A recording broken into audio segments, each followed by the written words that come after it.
Bismillahirrahmanirrahim. Assalamualaikum warahmatullahi wabarakatuh. Innal hamdalillah nahmaduhu wa nasta'inuhu wa nastahdihi wa na'udzu billahi min shururi anfusina wa min sayyiati a'malina. May yahdihillahu fala mudilla lahu wa may yudlil fala hadiya lahu. Asyhadu an la ilaha illallah wa asyhadu anna Muhammadan abduhu wa rasuluhu. Amma ba'd. Jamaah salat zuhur yang Allah Subhanahu wa taala.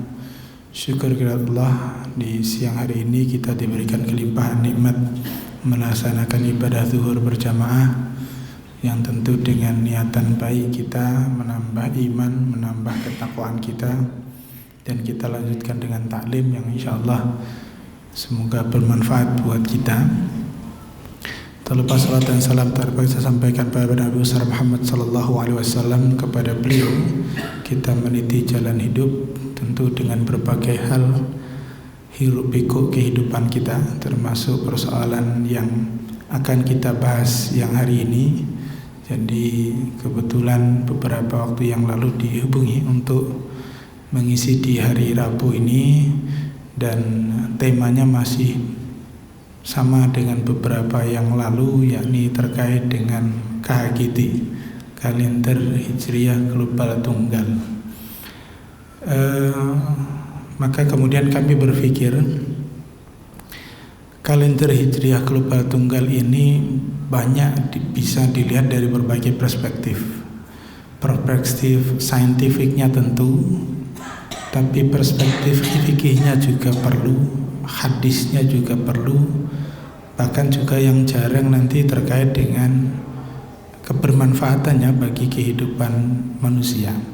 Nah tentu dalam waktu yang singkat ini tidak bisa keseluruhan, tapi saya coba ambil yang mungkin paling krusial untuk bisa dijelaskan oleh setiap orang di persyarikatan ini. Kalau ada yang nanya KGT ini masalahnya di mana? Karena masalah utama adalah tentang persoalan ittihadul matla'. Jadi persoalan yang paling utama yakni tentang kalau kita ngomongin KHGT, kalender Hijriah Global, berarti kita mengakui satu dunia, satu hari, satu tanggal yang sama. Menentukan satu tanggal yang sama ini yang nanti disebut dengan ittihadul matla'. Persoalan utamanya adalah apakah ini didukung oleh para ulama yang terdahulu dan juga didukung oleh nas, karena nanti ada yang nanti dikenal dengan hadis Quraib. Hadis Quraib ini adalah hadis yang nanti menyatakan bahwa sahabat Nabi itu diperintahkan untuk menyesuaikan kalender Hijriah sesuai dengan lokasi masing-masing. Bukan ittihadul matla' satu bumi satu hari, tapi sesuai dengan lokasi masing-masing. Nah hadis ini seperti apa penjelasannya, juga para ulama berpendapat seperti apa. Nah ini yang mungkin perlu kita pelajari dalam waktu 15-20 menit ke depan. Semoga kita bisa memahami secara lengkap dan baik. Jadi ini yang disebut dengan matla' itu. Jadi matla' itu ya kata tulu'i syams, itu berarti dia terbit muncul. Nah perbedaannya nanti perdebatan soal apakah ini ittihad atau ikhtilaf, satu lokasi atau berbeda lokasi. Para ulama dulu seperti apa sebenarnya? Para ulama dulu tentu kita harus pahami dengan konteks berbeda hari ini. Kita hari ini ada namanya negara bangsa, dulu tidak ada. Maka dulu adanya negeri-negeri dan kota-kota. Tidak ada batas wilayah yang jelas. Selain batas itu dibatasi oleh sungai atau laut. Jadi batas geografisnya itu tidak jelas. Maka di Indonesia ini beruntungnya ya kita batas wilayahnya ada laut. Tapi begitu nanti kita ngomongin di Semenanjung Arab atau di Eropa atau di Afrika, itu rumit sekali. Maka kemudian pembagian konsep negara bangsa setelah era kolonial itu kan tragis ketika kita lihat peta di Afrika Utara. Kok batas negaranya lurus-lurus ya? Mesir Sudan lurus, Tunis lurus. Ya karena itu dibagi oleh kolonial. Jadi peta ditaruh sama Inggris sama Prancis, kemudian dibagi pakai penggaris. Ini wilayah Mesir, ini wilayah Sudan. Jadi tanpa orang Sudan ngerti, tanpa orang Mesir ngerti batas wilayahnya. Jadi batasnya pakai penggaris. Ya kalau kita enggak, maka di daerah kita tinggal pasti batasnya masih beberapa itu sungai, itu jadi batas wilayah. Nah, ini soal matlak. Apalagi kalau nanti kita merujuk pada matlak yang disampaikan oleh mazhab klasik, misalnya mazhab Syafi'i. Wahbah Zuhaili, Syekh Wahbah Zuhaili itu menyampaikan begini, matlak itu ukurannya kurang lebih 24 farsah. 24 farsah itu sekitar 133 km. Artinya satu wilayah, satu daerah kalau mau pakai matlak itu hanya 133 km jaraknya. Selebihnya harus matlak yang beda lagi. Nah, kalau itu dilakukan, Indonesia itu bisa 30 lebih matlak. Pulau Jawa ini panjangnya 1000 km. Berarti bisa mungkin 5 sampai 6 matlak di situ. Maka tentu ini berbeda konsepnya, maka perlu ada pergeseran terkait dengan matlak ini. Ini yang kemudian nanti diperdebatkan. Maka kita bertanyanya nanti ada dasar nasnya atau tidak. Kemudian bagaimana soal pendapat ulamanya. Kalau soal kalender kita sudah paham betul, meskipun seringkali kadang diterjemahkan keliru. Misalnya surat Al-Baqarah 185 itu paling banyak diterjemahkan keliru, karena kalimat di situ faman syahida minkum asyhara falyasum. Asyhru itu yang kemudian nanti dipertuan. Itu kan buktinya faman syahida, berarti syahr itu harus dipakai ru'yat. Orang lupa asyhru itu bukan al-qamar. Al-qamar dilihat, asyhru itu dihitung. Asyhru nggak bisa dilihat. Gimana caranya lihat bulan Ramadan? Nggak bisa. Hilal baru dilihat. Itu sama seperti kita bulan Januari nggak bisa dilihat. Cuma bahasa Indonesia nggak ada. Kalau bahasa Inggris enak, ada moon, ada man. Moon bisa dilihat, man nggak bisa dilihat. Bahasa Indonesia yang menjadi masalah, sama-sama bulan. Jadi bulan Januari sama bulan purnama, dua-duanya bulan. Nah, ini soal bahasa sehingga merumitkan memang ayat ini diterjemahkan ke bahasa Indonesia. Jadi asyahr ini apa kalau bukan bulan? Ya nggak ada bahasa lain kecuali bulan. Itu yang jadi persoalan. Kemudian di surat Al-Baqarah tentu kalimatnya jelas. Ketika persoalan yas'alunaka 'anil ahillah, ditanya tentang hilal, maka ini soal waktu-waktu bagi manusia wal hajj. Dan ini sudah ada penelitian yang komplit saya kira tentang mawaqit linnas, waktu-waktu manusia. Karena waktu manusia ini bukan hanya waktu orang Islam, semua manusia. Semua manusia. Jadi waktu-waktu berkaitan dengan nanti soal produktivitas, pertanian, peternakan, pasang surut air. Jadi penelitian-penelitian di Taiwan bagaimana di masa bulan tertentu, fase bulan tertentu rumah sakit penuh. Kemudian di Amerika di fase bulan tertentu tingkat kriminal naik, itu sudah banyak penelitiannya. Kemudian persoalan inna iddatas syuhur indallahi 12 syahr. Jadi 1 tahun itu ada 12 bulan. Itu juga sudah ada dalil. Dan ini kalau kita lihat lengkap ayatnya ada kalimat unik. Dzalikat dinul qayyim. Inilah agama yang lurus. Berarti persoalan kalender ini persoalan agama. Jadi persoalan kalender ini bukan persoalan, ini bukan persoalan agama, ini mah siapa yang sepakat yang nggak sepakat ya nggak apa-apa. Nah, ini soal agama. Dzalikat dinul qayyim, ini persoalan agama. Ini harus kita pelajari detailnya. Kemudian kita tahu kalimat sumu li ru'yatihi waftiru li ru'yatihi, kita tahu kalimat itu. Kemudian hadis Nabi sumu li ru'yatihi waftiru li ru'yatihi fa in ghumya 'alaikum. Ini kalau terhalang, nah terhalang ini dulu tentu pemaknaannya adalah terhalang karena cuaca. Gimana kalau kemudian hari ini konsep terhalangnya itu karena teknologi? Jadi teknologinya nggak ada. Dulu nggak ada teknologinya, sekarang sudah ada teknologinya. Jamaah bisa nanti download aplikasi yang namanya Stellarium, itu bisa langsung ngecek posisi sekarang bulan di mana, bintang di mana, kita tunjuk mataharinya. Jadi kita goyang tinggal nanti nunjukin dia. Persis nanti ada. Jadi aplikasinya sudah ada. Jadi kalau kita nggak yakin, ya itu sama seperti orang yang nggak yakin GPS. Tapi faktanya kita yakin dengan GPS. Jadi teknologinya sudah ada, maka memang dalil nas persoalan kalian diri sesuatu yang memang sudah mutlak harus kita lakukan.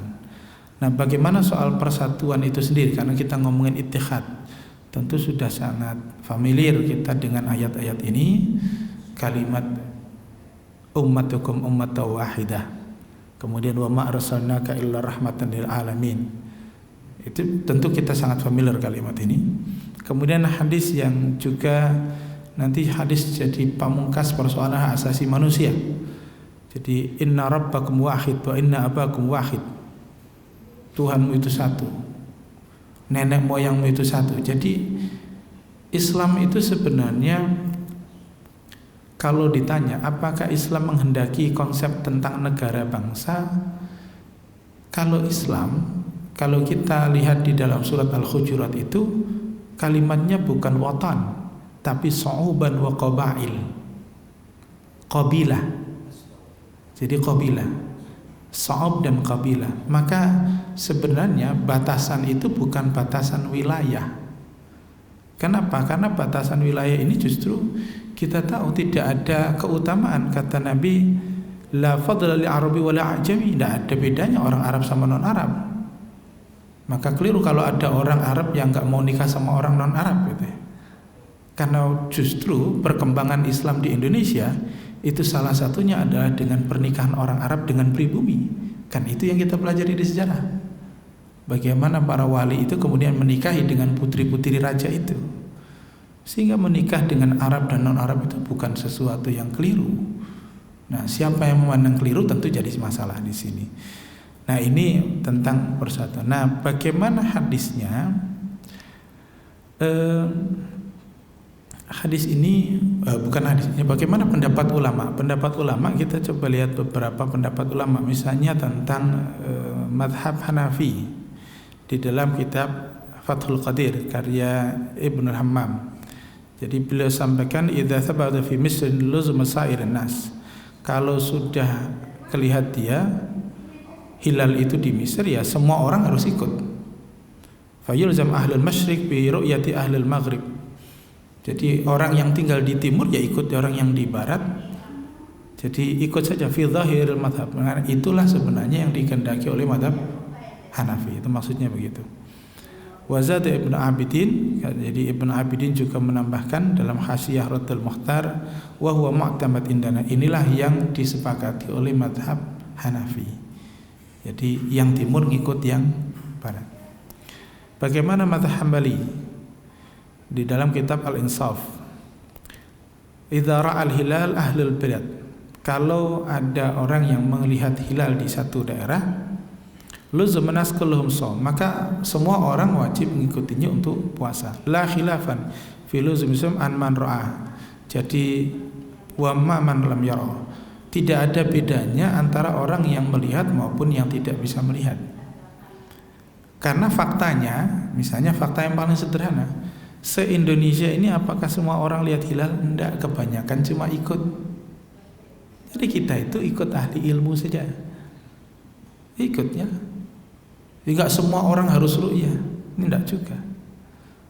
Nah, kemudian di Al-Mughni, wa idza ra'al hilal ahlul bilad luzumul jami' al-bilad as-shaum. Hadza qaul Al-Laits, Imam Al-Laits bin Sa'ad. Beliau ulama tabi'in. Ini kata Ibnu Qudamah di dalam kitab Al-Mughni, bahwa kalau ada satu daerah yang melihat hilal, ya semua daerah lain atau negeri-negeri lain mengikuti ikut puasa.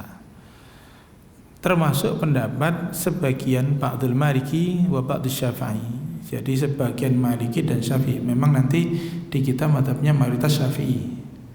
Ya. Nah, sebagian ini termasuk nanti di perkataan Al-Qarafi juga sama. Beda-beda enggak. Jadi memang semua berpendapat demikian. Meskipun lagi-lagi nanti tantangannya di persoalan hadis Quraib itu. Tapi kan ada hadis Quraib itu, maka ini yang perlu coba kita dudukkan. Ini hadis Quraib. Di dalam Sahih Muslim, saya bacakan umum saja biar nanti nggak bingung karena panjang. Hadis Quraib ini, jadi Quraib itu sahabat Nabi, dia Maula Ibnu Abbas, jadi salah satu budak Ibnu Abbas. Ibnu Abbas punya ibu namanya Ummul Fadl, nama aslinya Lubabah Ibnu Al-Harits. Jadi Ummul Fadl ini dia punya titipan untuk belanja ke Syam, maka dia nyuruh Quraib ke Syam, karena kan pembantunya anaknya, minta tolong Quraib ke Syam belanja ke sana. Ketika menyelesaikan hajat di sana ternyata masuk bulan Ramadan. Ketika masuk bulan Ramadan di Syam, itu masuk bulan Ramadannya Jumat sudah kelihatan. Jumat sudah kelihatan. Jadi ketika Jumat sudah kelihatan, maka besoknya mereka sudah mulai puasa. Sampai kemudian akhir Ramadan dia pulang. Akhir Ramadan dia pulang, kemudian cerita kepada Ibnu Abbas, kami di sana mulainya, jadi mulai puasa karena Jumat kalau kelihatan, mulainya Sabtu berpuasa. Kan kita begitu, lihat hilalnya Jumat, Sabtunya puasa. Jangan bingung nanti, loh kok hilalnya Jumat, puasanya Sabtu? Ya, jadi tanggal satunya itu Sabtu. Nah, kata Ibnu Abbas, cuma kami nggak lihat di Jumat itu, kami lihatnya Sabtu, maka kami puasanya mulainya hari Ahad mulainya. Nah, maka kata jadi kalimat Ibnu Abbas, lakinna ra'ayna lailatas sabt, kami malam Sabtu baru ketemu. Falanazalu shaum, maka kami kemudian puasa dengan menggenapkan tinggal lihat hari ini. Jadi tinggal lihat hari ini, kalau hari ini kelihatan berarti besok sholat Id, kalau hari ini nggak kelihatan berarti kita genapin 30 hari. Cuma yang nanti di syarahnya itu, Quraib ini sudah ngitung 30 hari di hari itu kan, besok ada puasa. Maka ternyata memang besoknya kemudian Idul Fitrinya bersamaan. Cuma ada pertanyaan begini, ala taktafi bi ru'yati Muawiyah, karena Muawiyah ini pemimpin Syam, pemimpin orang Islam pada masa itu. Jadi Khulafaur Rasyidin sudah selesai, diganti dengan Muawiyah. Nah, Muawiyah nanti memimpin orang Islam itu dari Syam. Nah, di situ ada kalimat yang diselipkan oleh Imam Muslim dari riwayat ini. Syakka Yahya bin Yahya fi naktafi au taktafi. Ini kebanyakan kalau nggak buka kitabnya nggak ketemu kalimat ini. Kalau cuma hadisnya biasanya selesai. Jadi kata Imam Muslim, Yahya bin Yahya yang meriwayatkan hadis ini, namanya Yahya bin Yahya, itu sebenarnya ragu. Kalimat yang benar dari Ibnu Abbas Quraib ini, hal taktafi au naktafi, bedanya apa? Apakah cukup bagimu atau cukup bagi kita? Konsekuensinya apa? Nah, konsekuensinya ini yang nanti perlu kita lihat konteksnya. Jadi konsekuensi ini kemudian lihat konteksnya. Hadis Quraib itu sahih, sanadnya sahih, para ulama sepakat. Tapi ada konteks yang harus kita pahami. Pertama tentu konteks Syam dan Madinah itu jaraknya jauh, kurang lebih 1500 km. Muawiyah menjadi pemimpin menggantikan Husain sebagai khalifah, karena Khulafaur Rasyidin kata Rasulullah adalah 30 tahun, dan nanti genap 30 tahun itu setelah Husain kemudian diganti dengan Muawiyah bin Abi Sufyan itu di tahun 41, dan beliau wafat di tahun 60 Hijriah. Ibnu Abbas wafat di tahun 68 Hijriah. Kalau begitu hadis ini kemungkinan munculnya di tahun 41 sampai tahun 60. Nanti logikanya begitu. Nah, Syam itu lebih barat dari Madinah, lebih barat. Nah, ini yang kemudian harus difahami. Hilal itu paling cepat bisa dilihat itu di barat, tapi waktu siapa duluan? Yang di timur. Makanya orang Maroki bilang orang yang sholat subuh pertama kali itu orang Maroki itu lebih dulu daripada orang Mekah, karena dari sini nggak kelihatan, dari lama-lama dia kelihatan di sana. dari sana. Jadi barat bisa lihat lebih dulu daripada timur. Nah, hilal Ramadan ini ada beberapa perbedaan. Saya coba cek di aplikasi, beberapa aplikasi memang berbeda. Jadi kalau di penelitian ada yang mengatakan hilal Ramadan hari Jumat itu ada di tahun 42 dan 49. Saya coba cek di aplikasi, justru itu di hari Rabu, yang ada nanti di tahun 45. Kemudian saya coba cek aplikasi yang lain, ternyata beda lagi. Problemnya apa? Problemnya adalah nama hari kita itu ternyata berubah.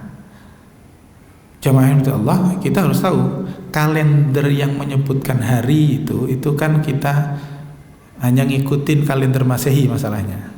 Nah, kalender Masehi itu berubah di tahun 1580-an. Itulah yang kemudian kita sebut kalender Gregorian. Jadi Paus Gregorius itu yang kemudian nanti ngerasa kok kayaknya kita ini kalendernya salah ya, sehingga nanti ada hari-hari yang hilang. Jadi ada yang menghitung sampai 12 hari yang hilang, sehingga ada yang bilang begini, emang yakin kita kalau hari ini misalnya hari Rabu, jangan-jangan aslinya nggak hari Rabu, hanya sepakat hari Rabu saja, karena ternyata ada hari yang disepakati waktu itu dihilangkan. Nah, karena itu ada perbedaan. Itu yang kemudian agak susah ngeceknya. Yang pasti di tahun itu harus dilihat kapan. Memang di Madinah tidak bisa dilihat, tapi di Syam bisa dilihat. Di sisi lain ada konteks sosial politik. Ibnu Abbas ini ketika konflik Ali dan Muawiyah, Ibnu Abbas bela Ali, tidak bela Muawiyah. Makanya pernah Muawiyah itu ngetes Ibnu Abbas, suruh ngasih pendapat Ali itu seperti apa. Dipujilah setinggi langit, marah itu Muawiyah. Jadi karena bagi Muawiyah Ali itu dianggap bermasalah. Nah, karena ada konflik inilah kemudian kata naktafi dan taktafi itu ternyata punya konsekuensi, bahwa kalau kemudian ternyata Imam Muslim nulisnya di hadisnya adalah taktafi, itu artinya Imam Muslim ingin menunjukkan begini, sebenarnya hadis ini menunjukkan bahwa Muawiyah saja yang dianggap oleh Quraib tidak setuju dengan Ibnu Abbas saja orang yang tidak setuju dengan Muawiyah, yang lain sebenarnya berbeda. Artinya kalimat yang dimunculkan ini lebih kepada kalimat politis, ada sisi politisnya di situ. Itu yang harus difahami. Jadi bukan seluruh masyarakat Madinah. Kenapa hadis Quraib ini kemudian perlu dikoreksi? Karena ada hadis lain yang justru menghendaki adanya ittihadul matla', yakni dua hadis ini. Hadis pertama, hadis ini ada di dalam Imam Nasai, Abu Dawud, Ibnu Majah, Ad-Darimi, At-Tirmidzi dan juga yang lain. Ini riwayat At-Tirmidzi yang muncul hadisnya, yakni ini juga riwayat Ibnu Abbas. Jadi kata Ibnu Abbas, ja'a Arabi ila Nabi, ada seorang Arab Badui yang datang ke Nabi, faqala inni ra'aitul hilal ya Rasulullah, aku semalam lihat hilal. Qala atashhadu an la ilaha illallah, apakah kamu bersaksi bahwa tiada Tuhan selain Allah? Artinya kamu muslim apa enggak? Qala na'am. Maka Nabi bilang, ya Bilal, adzin finnas ayyasumu ghadan. Jadi kabarin orang-orang untuk besok puasa. Di dalam teks hadis ini tidak menyebutkan orang Arab Badui itu dari mana. Kalau kemudian orang Arab Badui ini ternyata dari luar Madinah, bagaimana? Artinya Nabi menghendaki ittihadul matla'. Dari manapun orang, kalau dia sudah tahu di daerah itu ada hilal, maka semua harus ikut. Nah, itu logikanya begitu. Bukan kemudian Nabi bilang, itu mah daerahmu saja, kita enggak ada kalimat itu. Hadis yang kedua ini juga jarang dikutip. Jadi dari Abi Umair bin Anas, hadatsani umumiyat minal ansar. Jadi Abi Umair bin Anas ini menceritakan dari banyak sahabat sahabat Ansor. Jadi Abu Umair ini yang nanti beberapa riwayat hadis atau muhaddis mengatakan hadis ini dhaif karena tidak ada orang namanya Abu Umair. Tapi Anas bin Malik itu punya anak namanya Abdullah. Ternyata Abu Umair ini adalah laqab. Jadi laqab julukan waktu kecil. Maka nanti ada hadis tentang bagaimana anak kecil dia punya piaraan burung, burungnya nangis. Kemudian Nabi bilang kepada anak kecil, "Ya Abu Umair, ma fa'alan nughair?" Hei Abu Umair, itu burungnya kenapa? Karena dia nangis karena burungnya mati. Jadi inilah kata Abu Umair itu muncul. Karena itu ulama berbeda pendapat pada hadis ini, tapi hadis ini sebagian menggolongkan hadis sahih, minimal dia hasan, karena kata Abu Umar itu. Nah, banyak sahabat itu meriwayatkan begini, ughmiya alaina hilal. Suatu ketika hilal Syawal itu nggak kelihatan di Madinah, nggak kelihatan. Fa asbahna siyam, maka kami pagi hari masih puasa karena hilalnya nggak kelihatan. Faja'a raghbun min akhirin nahar, maka ada orang, jadi ada pun itu bisa sekelompok orang, bisa sekelompok pedagang, bisa kafilah gitu, ada rombongan datang. Rombongan datang ini udah sore, akhir nahar, udah sore. Fasyahidu indan Nabi, maka mereka menyatakan kepada Nabi bahwa annahum ra'al hilal bil ams, bahwa mereka kemarin itu sudah lihat hilal. Kemarin sudah lihat hilal. Fa'amarhum Rasulullah sallallahu alaihi wasallam ayyuftiru, maka Rasulullah memerintahkan para sahabat di Madinah untuk membatalkan puasa. Wa ayakhruju ila aidihim minal ghad, tapi salatnya besok. Jadi bolehkah ini dilakukan? Ya kalau kondisinya sama, kenapa tidak? Karena memang pernah terjadi. Jadi nggak tahu ternyata di negeri lain sudah ada hilal. Ini sudah sore hari, ini puasa, tapi kan nanti kita pelajari bahwa kita tidak boleh puasa ketika Idul Fitri, maka dibatalkanlah puasanya, tapi sholatnya besok. Sholatnya besok. Nah, dua hadis inilah yang sebenarnya perlu menjadi pertimbangan, bahwa ittihadul matla itu memang ada perintah nasnya, ada contoh nasnya.